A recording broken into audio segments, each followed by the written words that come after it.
Hi, and welcome to the Happy Progress Podcast. I'm Alex Harrison. Today we're here with Andy Vitale. How you doing, Andy? I'm good, Alex. Man, it's been a while. I remember we met. We were kind of working a few days a week out of the same co-working space. Totally. So that was some wild times back in South Florida. Yeah, and I've seen you grow along the way. It's been really awesome, and I'm really excited to have you here because I know you're going to provide a lot of value in an area that I started out as a web designer, and I don't do much design anymore, but I'm very interested in how the industry has grown. To get started, can you tell us, does progress equal happiness to you? That's a great question, and I want to say yes for sure, but I also want to unpack that because progress always means that we're moving forward. So yes, that does mean happiness, but sometimes moving forward means taking a few steps back. A lot of times, especially in design, with it being an iterative process, we experiment, right? And we fail, we make mistakes, and we learn from those mistakes. And to me, every time we learn is a step forward. So that does mean progress. And professionally and personally, I think as long as we're in the trenches and we're moving forward one little step at a time, like that is happiness. Awesome. Yeah, I could totally relate. And as we've grown our careers, right, we've tried to improve our reach, improve our success. Obviously, we want to be financially benefit from all that. But sometimes people are making progress in the wrong way. But I think when you intentionally put yourself in a position of success like you have in your own career, I think that's the way you kind of find happiness through the journey overall. So let's talk a little bit about your experience. In 2000, you started out as a graphic artist at BrandSmart, I believe. Then you went through a variety of different companies: Office Depot, 3M, Polaris, SunTrust. And then you started to become a professor at Kent State, I believe. And now you're a VP of product design and content at Quicken Loans. So what an incredible career. I've seen you grow from, being a designer, now growing actual teams and then speaking at conferences. Take us a little bit through that journey and how you've kind of gone from one place to another and really made an impact in your own career. Yeah, thanks. And again, for me, it's that quest for progress. It's starting out in as a graphic designer in early days of the web and finding the opportunity to see where the industry was starting to trend and shift to. And when I started in design, the term UX and all of the sub-disciplines of interaction design, information architecture, content strategy, they weren't really a thing. They were starting to become like a core competency, but they weren't as widely known as they are today. So just seeking out and continuing to learn and find those opportunities. So early in my career, I worked in a lot of different companies in South Florida, a lot of like temp jobs, so I could gain as much experience as possible in a short period of time, then move on to something where I can apply some new learnings that I uncovered. And I ended up teaching. And when I was teaching, it was really exciting because I really got to provide foundational knowledge, but also understanding how to use the tools. And the tools always change. So the foundational knowledge is the most important. But that is when I was starting to uncover like UX as a discipline. So I was starting to apply what I was learning to teach my students. And then after a while, it gets to the point where I want to start to practice that. So one of the first opportunities I really had to practice UX was when we met, right? So when I was working at an agency that I co-founded with a few other people, we really had a chance to work on apps and got to work with an incubator on a few startups, and we got to launch some IT tools for BlackBerry. And from there, just naturally, our business just kind of fell apart.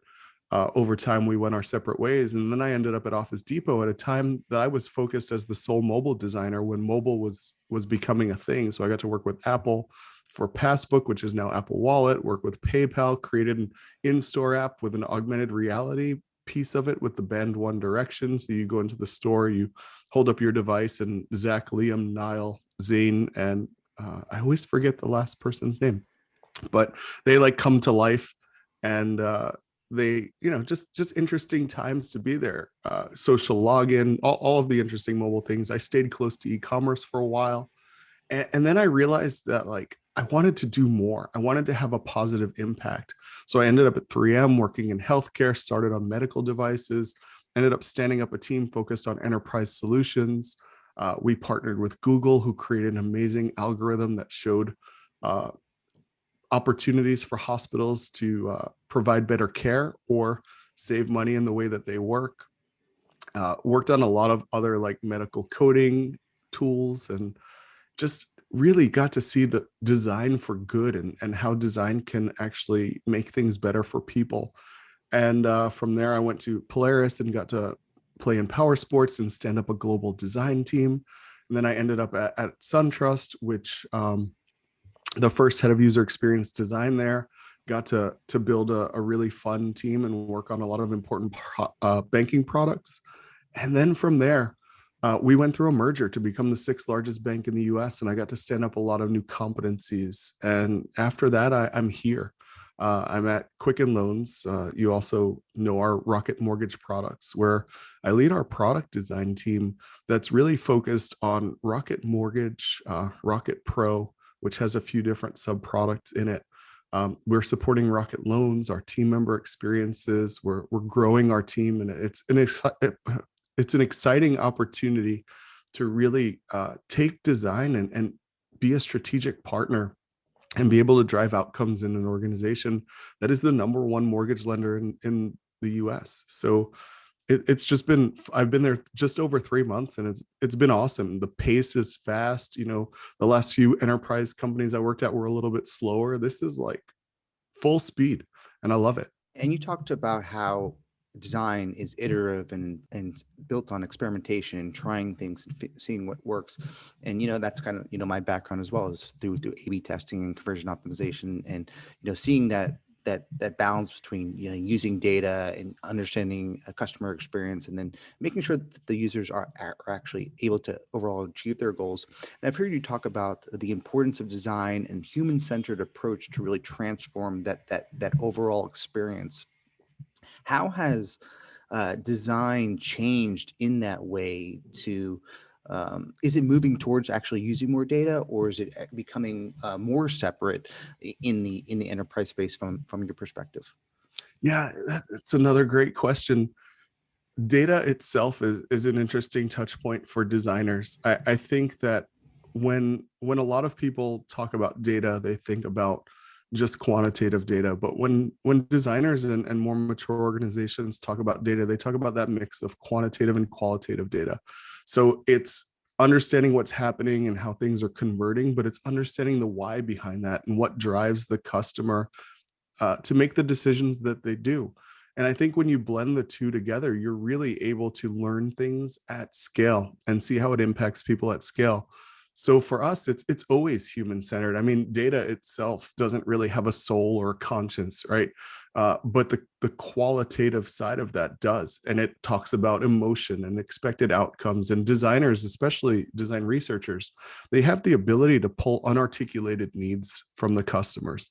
So when you talk to people and really ask them how they interact with a product, what they tell you is what their mental model tells them that they do. But when you actually watch them use it, you uncover all different things, workarounds, and different ways they actually use it than they think that they do. So that's when you can sit down and spend time with them and have conversations with them and think about really how you can help them achieve better outcomes in your product. And then, of course, when you start to test these things, there's always a better way to do it. We start with an MVP or something a little bit more than viable, something that people actually do enjoy using. And we want to validate that before we launch it. But ultimately, along the way, like you said, there are different tools and methodologies that we can use to continue to learn and continue to get better. And I think understanding like if things are converting are important. But, when you look at, is one thing converting better than the old version or than a different version, you've got to understand the context around that.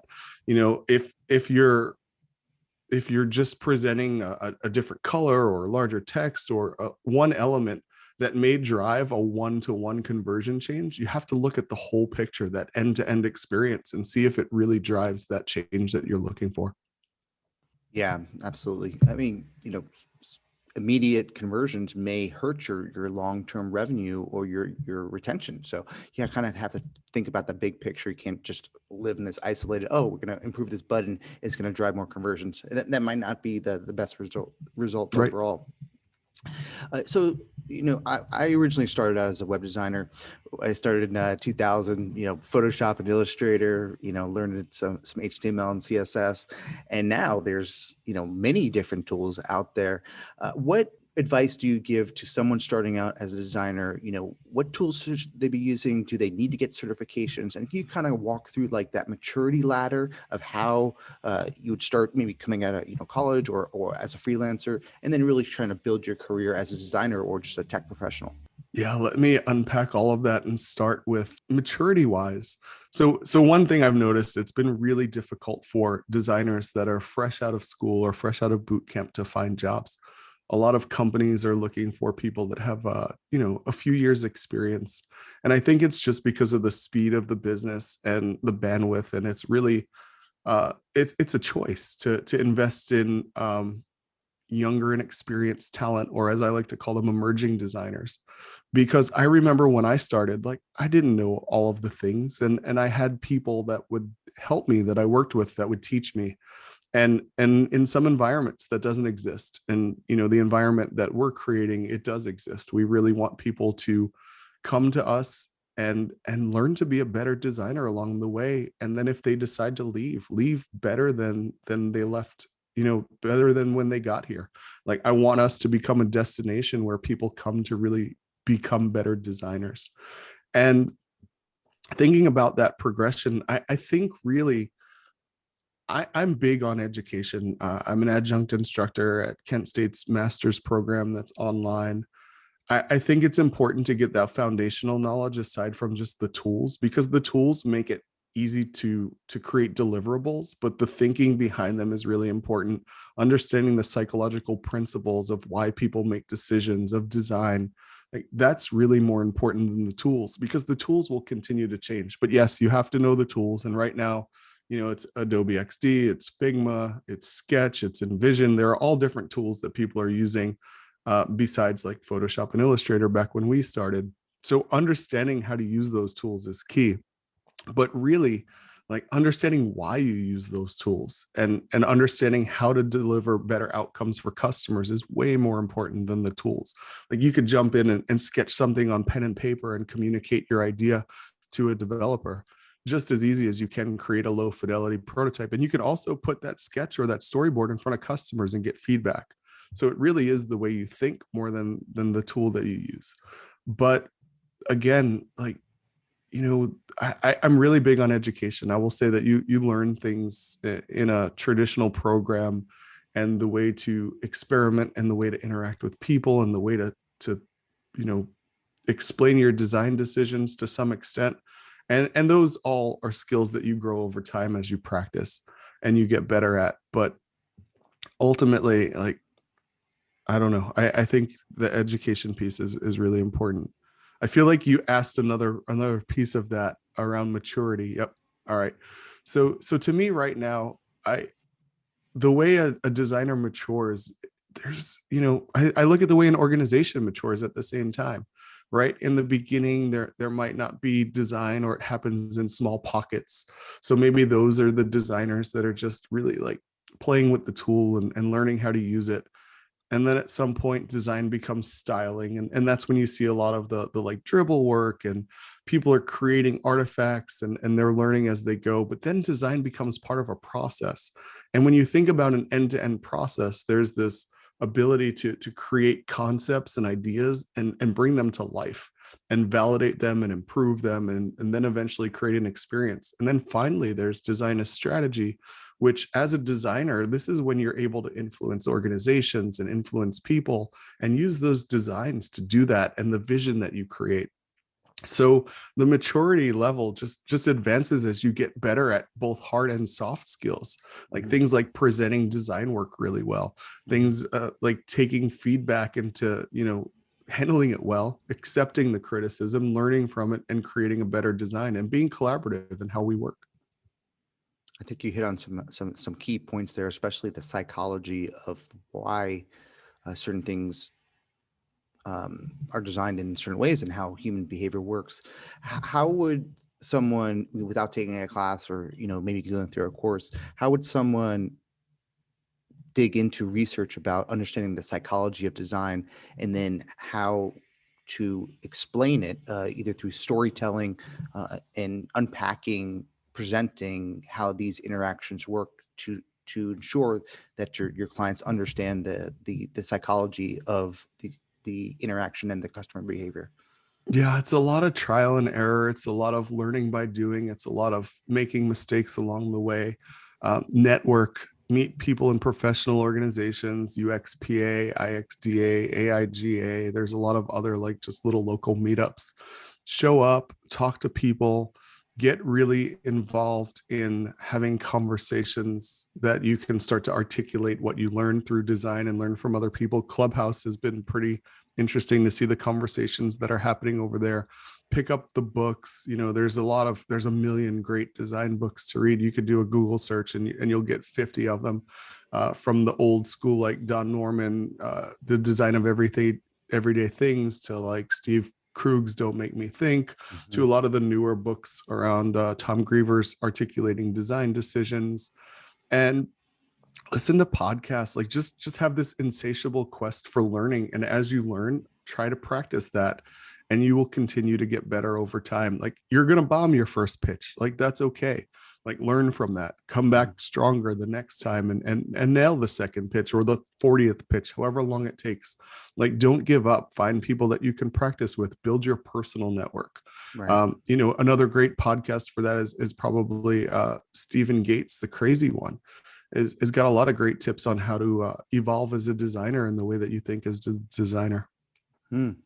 Yeah, it's really come a long way to understand how design really affects the overall interactive experience. And I see it every day because we're A/B testing and building personalization experiences based on that.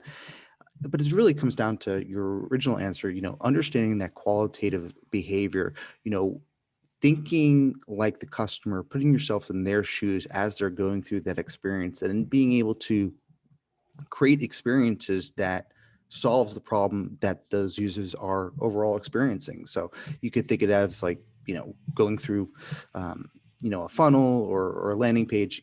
Each user has different buyer modalities. They have different things that they're trying to solve. Someone in your case could be looking for a mortgage, or someone just looking for a certain rate. So once you understand those different cohorts of users, you can create individual experiences based on where you want them to go. And then being able to understand how to use those soft skills to present them and tell a story about what's going on. So it makes sense when you're actually putting the overall experience together. What recommendations do you have to improve those overall soft skills? Obviously, you need experience, but designers are certainly capable of doing the work and creating great presentations. But what recommendations do you make for overall storytelling and presenting those ideas to their customers? Designers, especially in the beginning, it's you're uncomfortable in presenting that work because you feel this emotional attachment to a lot of it, and it's really more about falling in love with the problem, not the solution. So Right. don't get attached to that problem, to that solution, because the solution will change as you dig deeper into the problem. But like, it's really important to figure out the story that you want to tell. What is the outcome, and kind of work backwards, understand who the audience is, and from there put together a storyboard and pull a few people in. Reach out to somebody on LinkedIn, ask if you can share a design story or create a case study or walk someone through it and get feedback.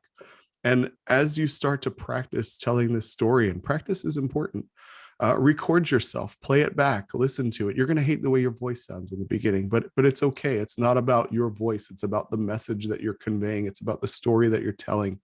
So really just reach out and try to get feedback along the way. Like, never present something to someone for the first time if it's business on the line or your product on the line. Like, make sure that you get feedback along the way. Like, what message could I tell? How could I say that differently? How can I say that better? Am I hitting all the right points in the outcomes? So outline that, start on paper before you build the decks. Like, make sure that you really have that concise story, and then make sure that what you build is a story that has the right visual storytelling. Like, don't put all of the words on a slide that you're going to read to people. It just takes practice. It really does. There's a lot of great workshops. People talk about Toastmasters. I haven't personally done Toastmasters. There's a lot of like speaking meetups, and just look for a spot. Jump on Clubhouse. Tell a story. Get feedback. Say, hey, I'd like to present something.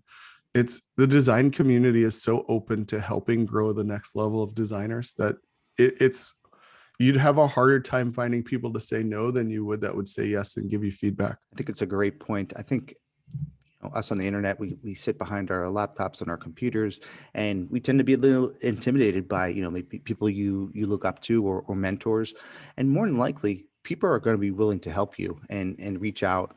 So find people that you can connect with, and then practice, because that's how you're going to build up the willpower and the confidence to be able to be in these different situations. Because sometimes when you're telling a story about your design or whatever, you're going to get difficult questions, you're going to get derailed, and it's going to be a little bit uncomfortable. But most of your core growth is going to happen in uncomfortable situations. And the more you put yourself in those situations, you're going to be able to adapt to it and overall grow.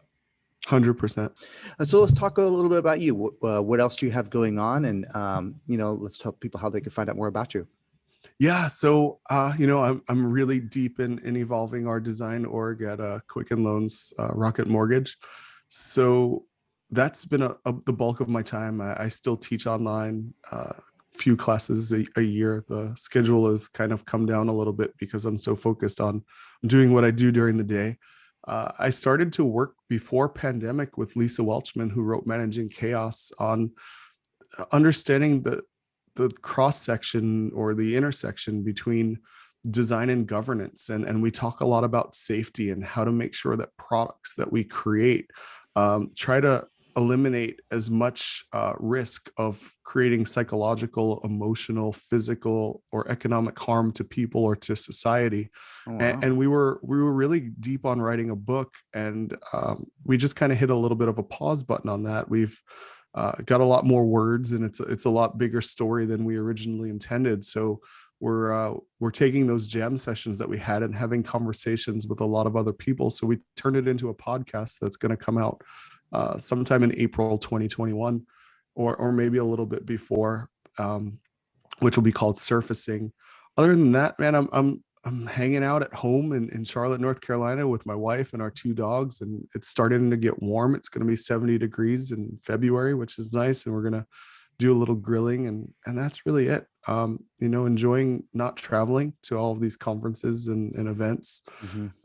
I'm starting to miss travel a little bit. I can't wait to meet my team for the first time. A lot of them are in the Detroit area, so that will be exciting when I can get to travel and do that. And just continuing to learn and trying to give back and help the design industry as much as I can. What would one final piece of advice that you have for designers who could really help gain accelerated growth in their overall career this year in 2021? Stay curious. Always ask why. Try to continue to learn.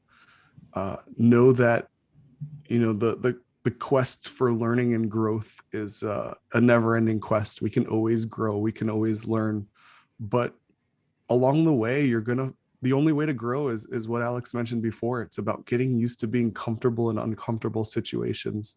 The more you could take yourself out of your comfort zone, the more you'll grow. So I would encourage you to do that, try that, and find some mentors, find some peers, find a support group that you can really work together, help each other out in growing. That's going to be key. Awesome. Well, I really appreciate your time. If you want to connect with Andy or get any links to the stuff that we talked about today, you can visit the show notes page at happyprogress.com/AndyV. That's a V for Vitale. So happyprogress.com/AndyV. Go ahead and check that out, and let's continue to make happy progress. Thanks, Andy. Thanks, Alex. Thank you for making Happy Progress part of your day. How are you going to take advantage every day? Please let Alex know by visiting the website happyprogress.com. Together we will prove that progress equals happiness.